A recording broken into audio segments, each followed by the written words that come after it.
नमस्कार, मैं Satyendra Kumar Sharma, typing instructor, TCAB NIEPVD Dehradun से Hindi braille shorthand dictation class में आपका स्वागत करता हूं। तो शुरू करते हैं। हिंदी डिक्टेशन गति 60 शब्द प्रति मिनट। न्यायिक सक्रियतावाद। स्वतंत्र न्यायपालिका की स्थापना भारतीय संविधान की एक महत्वपूर्ण विशेषता है।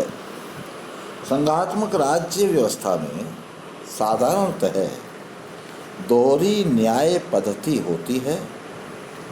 संयुक्त राज्य अमेरिका में संघात्मक संविधान के सिद्धांतों को कठोरता से लागू किया जाता है। फलतः वहाँ दोहरी न्याय व्यवस्था की स्थापना की गई, एक संघ की दूसरी राज्य की। इसके विपरीत भारतीय संविधान संघात्मक होते हुए भी संपूर्ण देश के लिए न्याय प्रशासन की एक ही व्यवस्था करता है, जिसके शिखर पर उच्चतम न्यायालय विद्यमान है। उच्चतम न्यायालय के निर्णय देश के समस्त न्यायालयों के ऊपर बाध्यकारी हैं। उच्चतम न्यायालय देश के विधान मंडलों द्वारा पारित कानून को असंवैधानिक घोषित कर सकता है यदि ये कानून संविधान के किसी उपबंध के प्रतिकूल या असंगति में हों। उच्चतम न्यायालय द्वारा की गई संविधान के उपबंधों की व्याख्या अंतिम होती है। इसके अतिरिक्त संविधान में नागरिकों के अनेक मूल अधिकार प्रदान किए गए।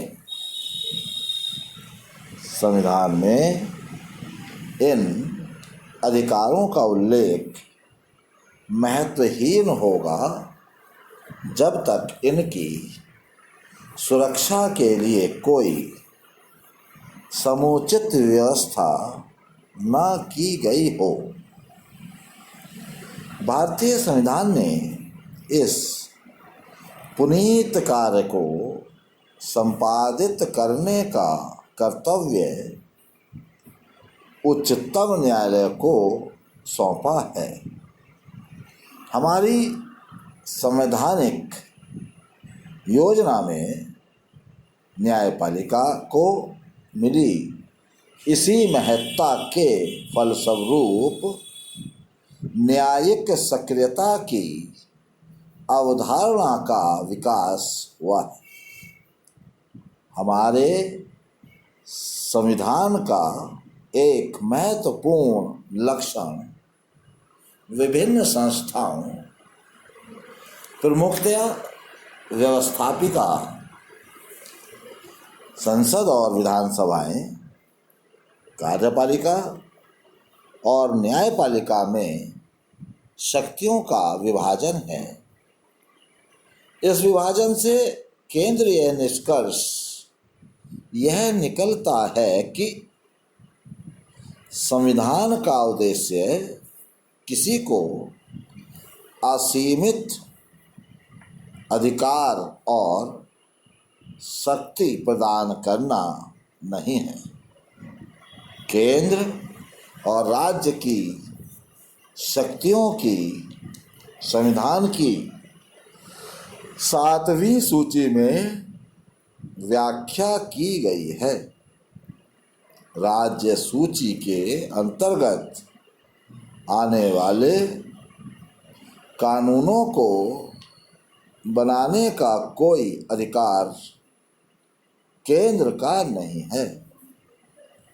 इसी प्रकार केंद्र सूची के अंतर्गत आने वाले विषय राज्य सूची।